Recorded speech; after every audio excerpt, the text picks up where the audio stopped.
Bom, eu tenho meditado sobre encontros com Jesus. Hoje é o último. Nós podíamos falar disso até o fim do ano. Podíamos falar às vezes por 3 anos, como Cristo no ministério dele. São tantas pessoas, tantas situações, circunstâncias, que se encontraram com Cristo e que tiveram, a oportunidade de ver o abençoar do Senhor, a transformação, o renovo da esperança, o resultado, a resposta da fé. Nós poderíamos falar disso por muito tempo, mas eu escolhi o primeiro semestre desse ano. Hoje é o último domingo do primeiro semestre, nós vamos encerrar hoje. Então hoje está fácil para vocês saberem de que tipo de encontro eu vou falar, até porque as leituras bíblicas, os cânticos que nós cantamos, já apontam para esse encontro maravilhoso, que todo cristão, que todo aquele que crê, que todo aquele que de fato recebe o enviado de Deus, que foi Cristo Jesus, que se tornou nosso Salvador e Senhor, vai viver. Ninguém vai ficar de fora. Que encontro é esse? Segunda vinda de Cristo. Um encontro nas alturas. Um encontro nas alturas. A segunda vinda de Cristo. Tá bom? Esse é o que nós esperamos, Cantamos aí, Maranata, Vem, Senhor Jesus. Quero ler 2 textos com vocês. O primeiro está em Atos dos Apóstolos, no momento da ascensão. Jesus reunido com 120 pessoas aproximadamente, discípulos, que foram feitos no tempo do seu ministério, que agora estão vendo Jesus ser assunto aos céus, voltar à destra de Deus Pai Todo-Poderoso. Quando Jesus ele vai para junto do Pai, o anjo já proclama que ele vai voltar do jeito que foi, e os olhos que contemplaram ele sendo elevado às alturas, e encoberto pelas nuvens, por serem discípulos de Cristo, poderão vê-lo voltar dos céus, e o contemplarem vindo sobre as nuvens, na sua segunda vinda. Atos, capítulo 1, eu vou ler do verso 6 a 11, vamos fazer assim, eu vou ler os 3 primeiros versículos, 6, 7 e 8, o 9, 10 e 11, vocês leem para nós, em uníssono, numa só voz, pode ser? Pode acompanhar a projeção, para usar uma versão só, fica mais fácil, tá bom? Eu leio os 3 primeiros, sozinhos, os irmãos vão ler os outros 3, tá? 6, 7 e 8 é comigo, 9, 10 e 11 é com os irmãos e as irmãs. Então os que estavam reunidos lhe perguntaram: Senhor, será este o tempo em que restaures o reino a Israel? Respondeu-lhes: não vos compete conhecer tempos ou épocas que o Pai reservou pela sua exclusiva autoridade, mas recebereis poder ao descer sobre vós o Espírito Santo, e sereis minhas testemunhas, tanto em Jerusalém, como em toda a Judéia e Samaria, e até os confins da terra.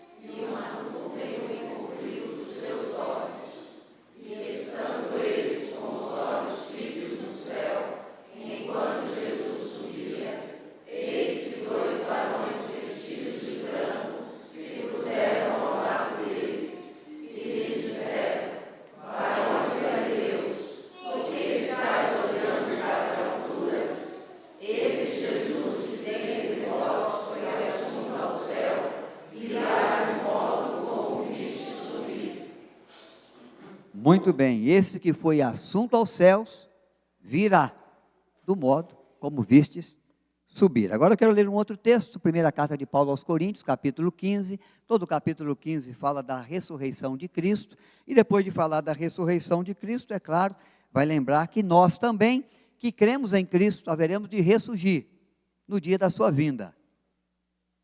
E todo ser humano que morre há de ressurgir, para prestar contas a Deus, alguns para a eternidade com Deus, eternidade de gozo e paz, outros para a eternidade de sofrimento, pagando, em razão dos seus pecados, uma vez que não crê que Cristo veio pagar a nossa culpa na cruz do Calvário. Eu quero começar a ler no verso 50, vou até o 58, os irmãos, por gentileza, podem acompanhar. Vivos, Mortos ressuscitam, vivos são transformados. Tá bom? Isto afirma, irmãos, que a carne e o sangue não podem herdar o reino de Deus, nem a corrupção herdar a incorrupção. Também não há corpos, eis que vos digo um mistério, nem todos dormiremos, mas transformados seremos todos, no momento, num abrir e fechar os olhos, ao soar da última trombeta. A trombeta soará, os mortos ressuscitarão incorruptível e nós seremos transformados. Porque é necessário que este corpo corruptível se revista da incorruptibilidade e que o corpo mortal se revista da imortalidade. E quando este corpo corruptível se revestir de incorruptibilidade, e o que é mortal se revestir de imortalidade, então se cumprirá a palavra que está escrita: tragada foi a morte pela vitória. Onde está, ó morte, a tua vitória? Onde está, ó morte, o teu aguilhão? O aguilhão da morte é o pecado, e a força do pecado é a lei. Graças a Deus, que nos dá vitória por intermédio do nosso Senhor Jesus Cristo. Porquanto, meus amados irmãos, sede firmes e inabaláveis, sempre abundantes na obra do Senhor, sabendo que no Senhor o vosso trabalho não é vão. Deus possa acrescentar graça à nossa vida, na reflexão que fazemos da sua bendita palavra, com esse tema, Encontros com Jesus, hoje, avaliando um encontro muito precioso, muito especial, que todo crente, que todo discípulo vai viver, seja homem, mulher, criança, brasileiro, estrangeiro, judeu, todo aquele que crê, há de se encontrar com o seu Salvador nos céus, nos céus.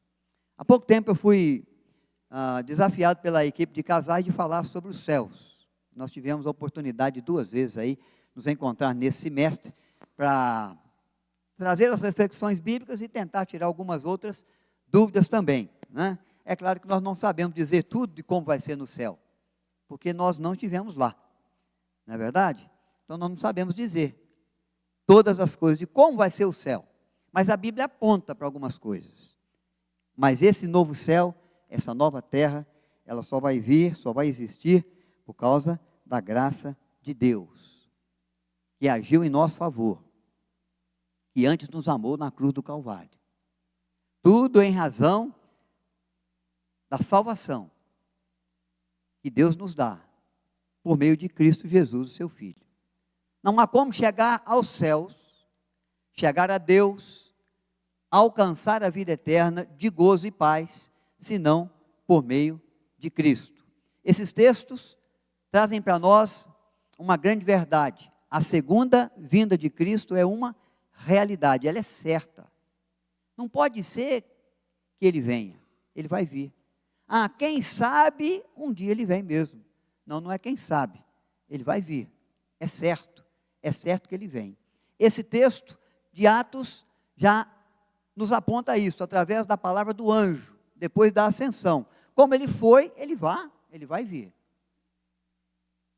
Você sabe o dia? Não sabe. Você sabe a hora? Também não sabe. Não nos convém, disse Jesus já aos discípulos, saber dia, ou época, ou hora, ou momento, mas uma coisa é certa, a segunda vinda de Cristo. Assim como ele nasceu uma vez, prometido por Deus como o Messias que viria, prometido por Deus, pelos profetas, a partir do povo judeu, o povo de Israel, o povo de Abraão, de Isaac, de Jacó. Assim como Deus cumpriu essa promessa, ele vai cumprir também essa outra, essa segunda, da segunda vinda de Cristo. Muita gente não acredita, alguns não acreditam nem mesmo que há vida depois da morte, acham que o inferno é aqui, nas coisas difíceis, nas lutas, nas dificuldades, nas aflições, nos tropeços, em tudo aquilo que o ser humano enfrenta de ruim nesse mundo, é o inferno. Tem gente que fala, minha vida é o inferno, esse é o inferno, que a gente vive aqui, ou o céu, tudo aquilo de bom que a gente pode viver, usufruir na terra. Quando você está num lugar muito bonito, fala, isso aqui está um paraíso, é uma maravilha, é o céu. E acredita que depois da morte não há nada mais. Gregos pensavam assim também no tempo de Cristo. Depois da morte acabou. A maioria deles. A maioria dos pensamentos, né, filosóficos, que no tempo de Cristo se falava. Mesmo judeus, um grupo dos judeus não acreditavam na ressurreição dos mortos. Outros grupos sim, né, acreditavam na ressurreição dos mortos. Mas nós vemos então que há pessoas que não acreditam na segunda vinda de Cristo. Não acreditam nem mesmo na vida depois da morte. Não acreditam na esperança que nós temos, de que existe mesmo um novo céu, uma nova terra para se viver, preparada por Deus, para aqueles que creem no seu nome, para aqueles que confessam a Jesus como seu Senhor e Salvador. Mas Jesus falou disso, falou várias vezes, falou em Mateus capítulo 8, quando ele está elogiando a fé, não de um judeu, mas de um romano, que pede a cura do seu servo. E Jesus vai curar o servo do centurião romano, Mateus capítulo 8.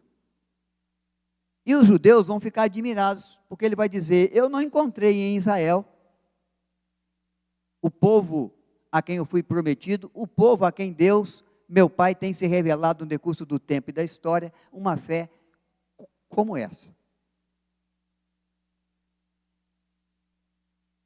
Porque aquele centurião acreditava o seguinte: nem era preciso que Cristo fosse aonde o seu soldado estava enfermo, bastava-lhe uma ordem.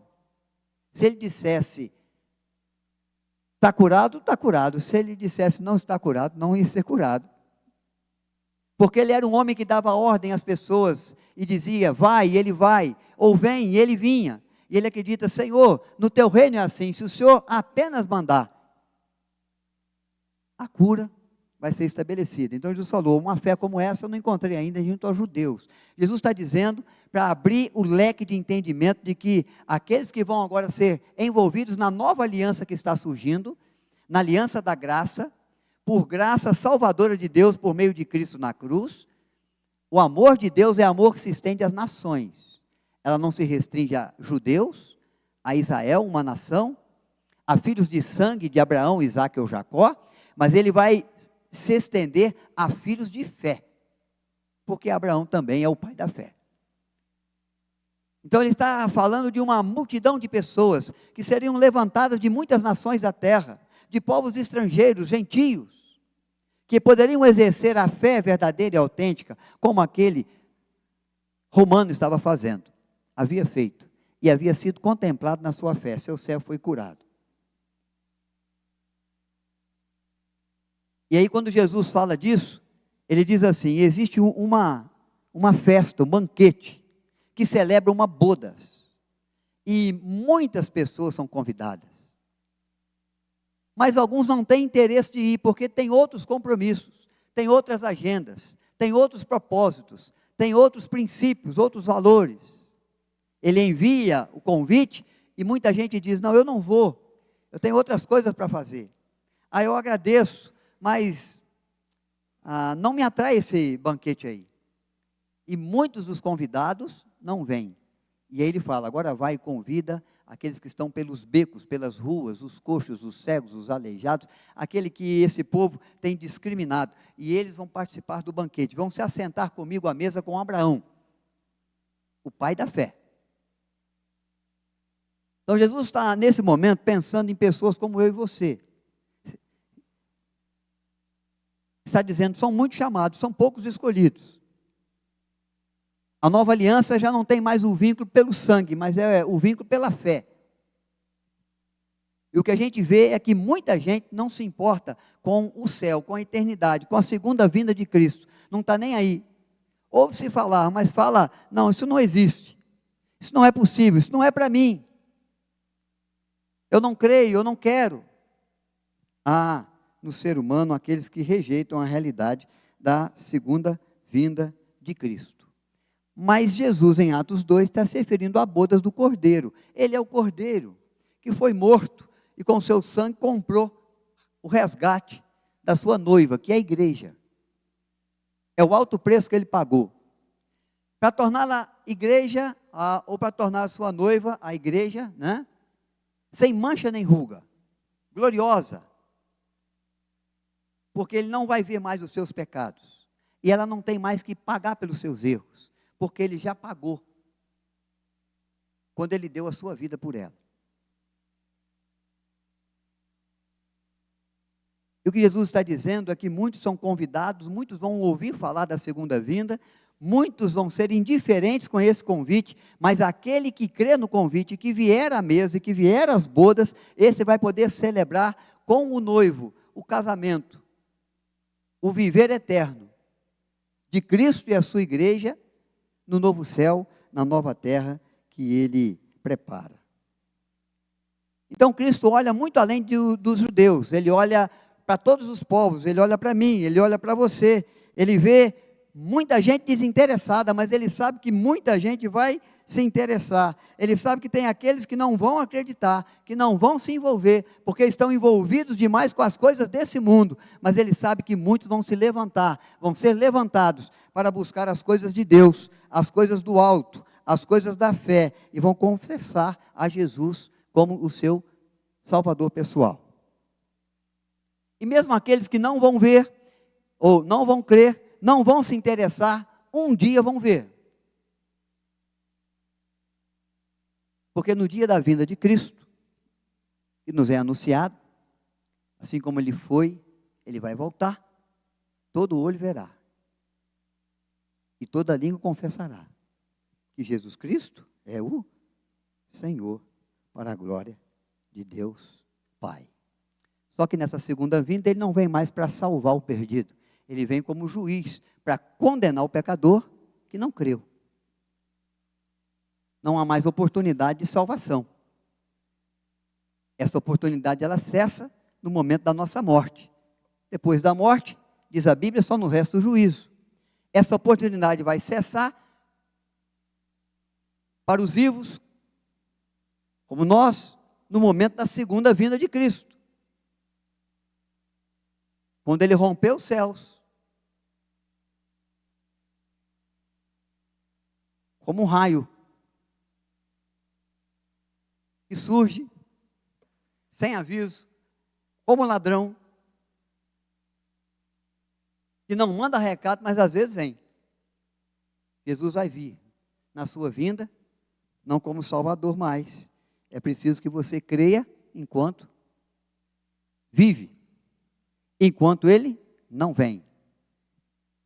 Há um cântico: Cristo vem me buscar, para o céu me levará, Cordeiro prometido voltará. Oh glória, aleluia, Maranata, vem Jesus, sou liberto pelo sangue dessa cruz. Tem um Consolador, sua glória e esplendor, sou liberto pelo sangue do Senhor. Cristo há de vir. Minha liberdade, minha possibilidade de participar das bodas, é crer no Filho que foi enviado, no sangue que foi vertido, na vida que se deu em meu lugar. Uma segunda verdade que eu quero lembrar: há novos céus, a nova terra que serão estabelecidos. Há muitas perguntas sobre os céus, como eu falei. Há algumas respostas, outras nós não temos respostas. Mas o céu, segundo o apóstolo Paulo, na primeira carta aos Coríntios, capítulo 2, versículo 9, vai dizer: é algo que nem olhos viram, nem ouvidos ouviram, nem jamais penetrou no coração humano o que Deus tem preparado para aqueles que o amam.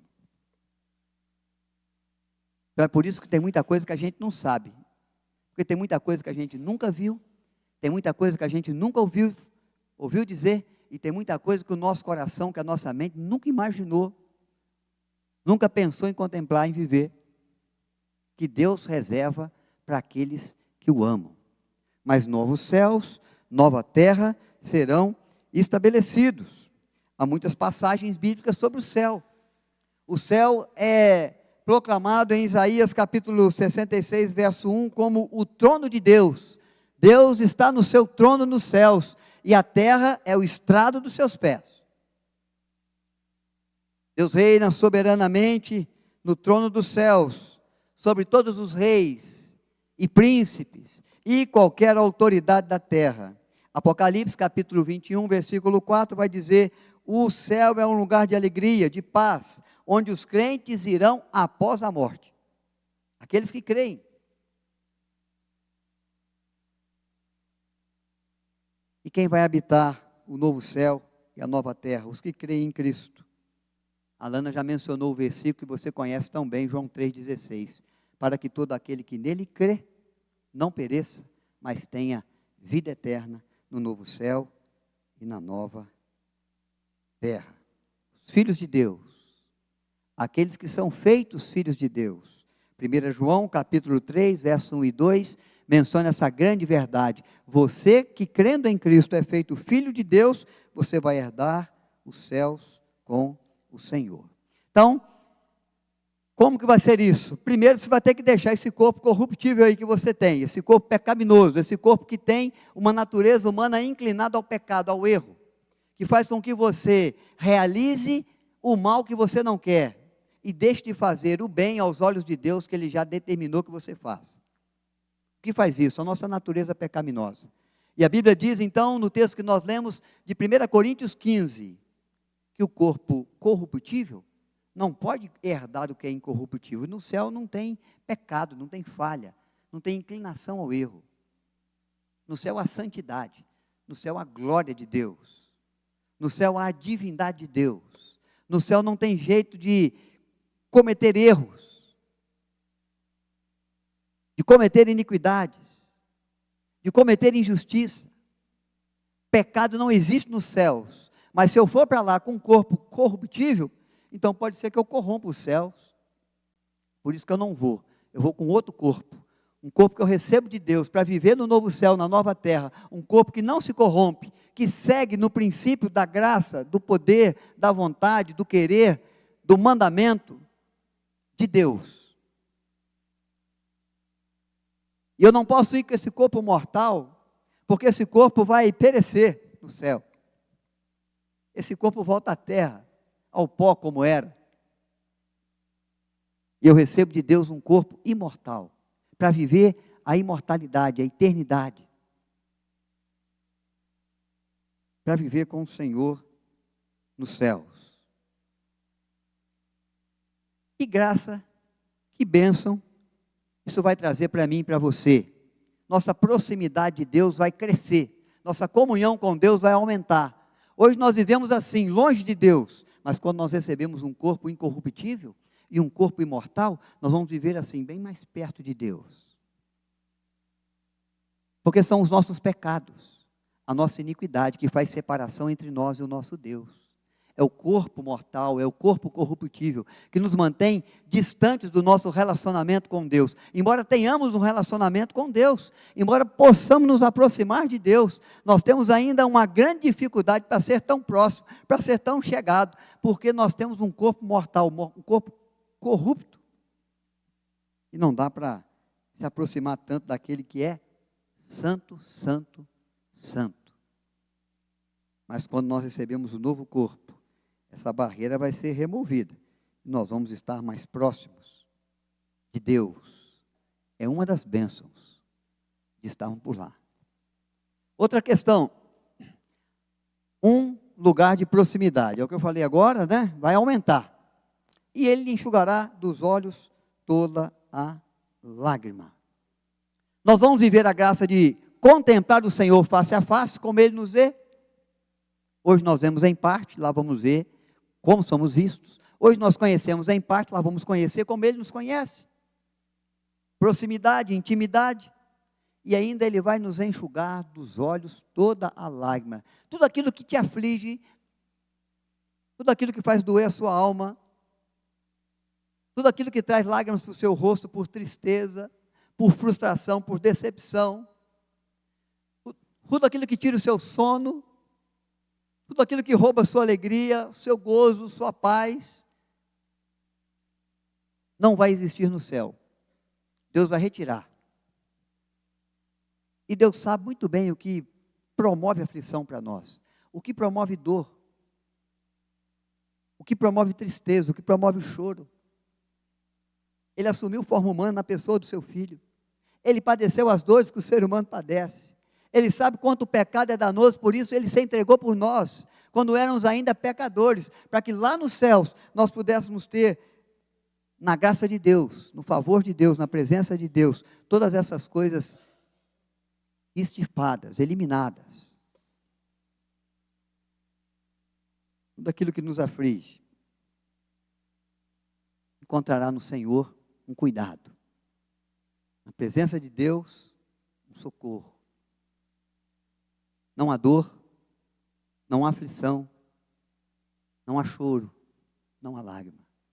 Porque Ele, o Senhor, nos enxugará dos olhos todas as lágrimas. Imagine você, se a sua vida aqui já tem muitos momentos bons, muitos momentos felizes, muitos momentos de satisfação, quando você puder viver a vida, onde tudo aquilo que te aborrece, tudo aquilo que faz apertar a sua alma, tudo aquilo que gera prejuízo para você, seja eliminado, não exista mais.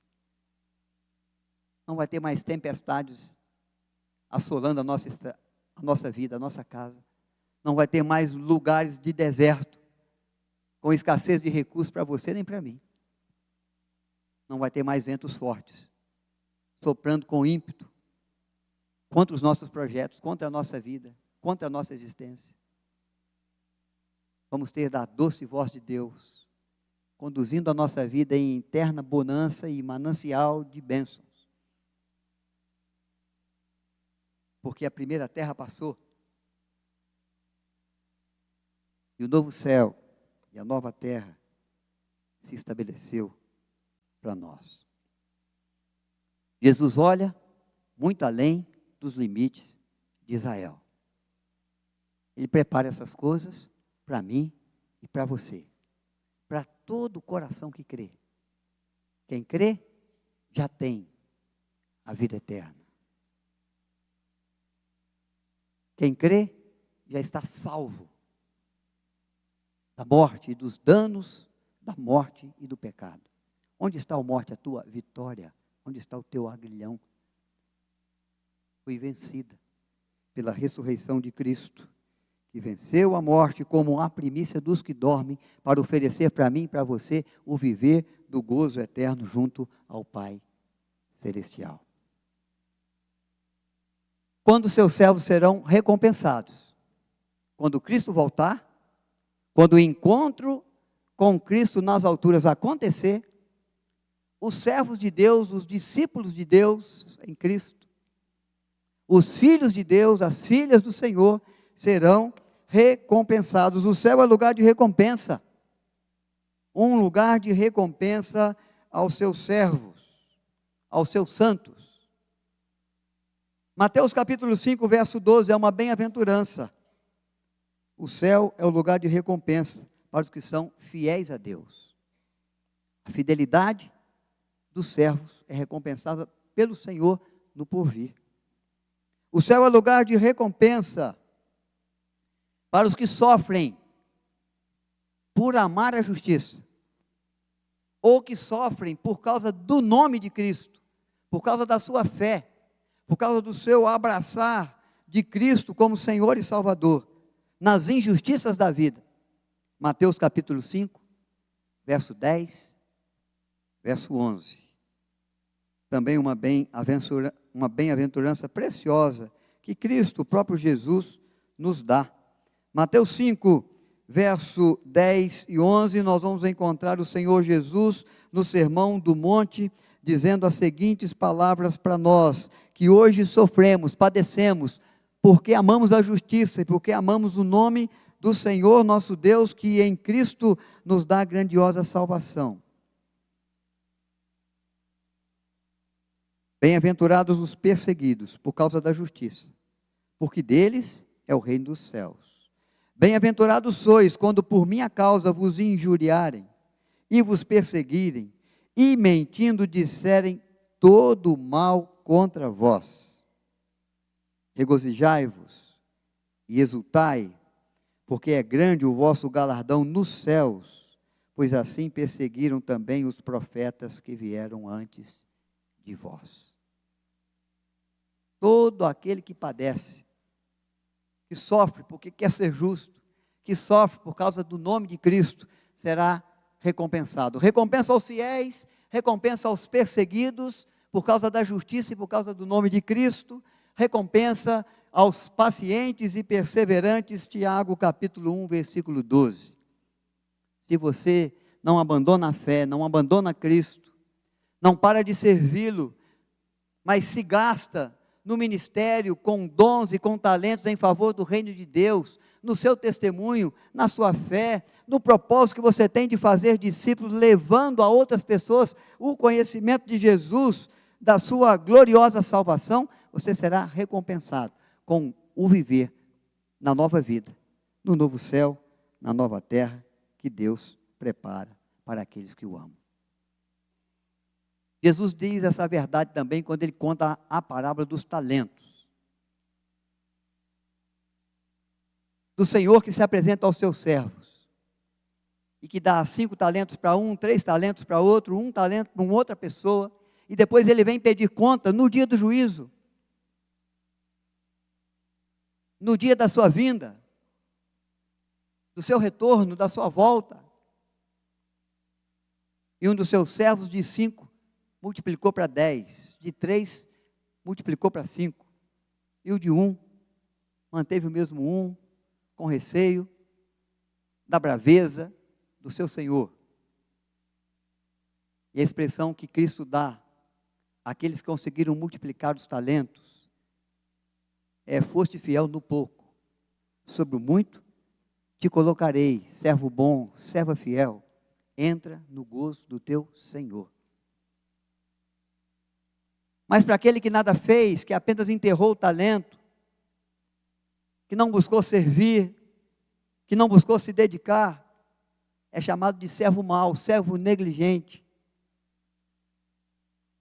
que haveria de padecer das dores, do sofrimento eterno, reservado também ao diabo e aos seus anjos, nos verdurgos, no sofrimento, nas dores do inferno. Então há recompensas para servos bons, para servos fiéis, para aqueles que exercem a fé. Jesus vai dizer: hoje mesmo estarás comigo no paraíso, como disse a um dos malfeitores, crucificado com ele, Lucas capítulo 23, verso 43. É a volta ao jardim do Éden, no tempo em que o pecado não afligia a humanidade. Queridos, o que eu quero que vocês pensem com isso? É que Jesus vai voltar. E a pergunta que você tem que ter muito certa no seu coração, na sua alma é: eu estou pronto? Eu estou preparado? Eu tenho certeza de que se ele voltar hoje, ou se hoje for o dia da minha morte, o meu lugar é no novo céu, é na nova terra. Sua vinda é certa. Um dia ele vem. Vem como ladrão, vai nos surpreender. Diz a Bíblia que vai ser um dia comum, um dia corriqueiro, como nos dias de Noé, no dia que chegou o dilúvio. Cada um conduzia a sua vida, realizava o seu trabalho, plantava junto aos seus campos. Parecia ser apenas mais um dia, mas o dilúvio veio como uma ação de juízo de Deus sobre a terra. E só Noé e a sua casa, que preparou a arca, que creu na promessa, que entrou na arca, foram salvos. Todos os demais pereceram. Ele vem como ladrão, que não manda recado, que não avisa, senão você vai ficar pronto, vai se preparar. Mas nós não precisamos ser pegos de surpresa. Nós podemos estar prontos, se cremos no Filho que foi enviado para salvar o perdido. Aquele que crê, tem a vida eterna. Quem não crê, já está condenado. Por isso, creia no Filho que ele enviou. Porque depois da morte, só nos resta o juízo. E pode ser que, cruzemos os portões do templo hoje e Cristo se apresente para nós, vindo da sua glória.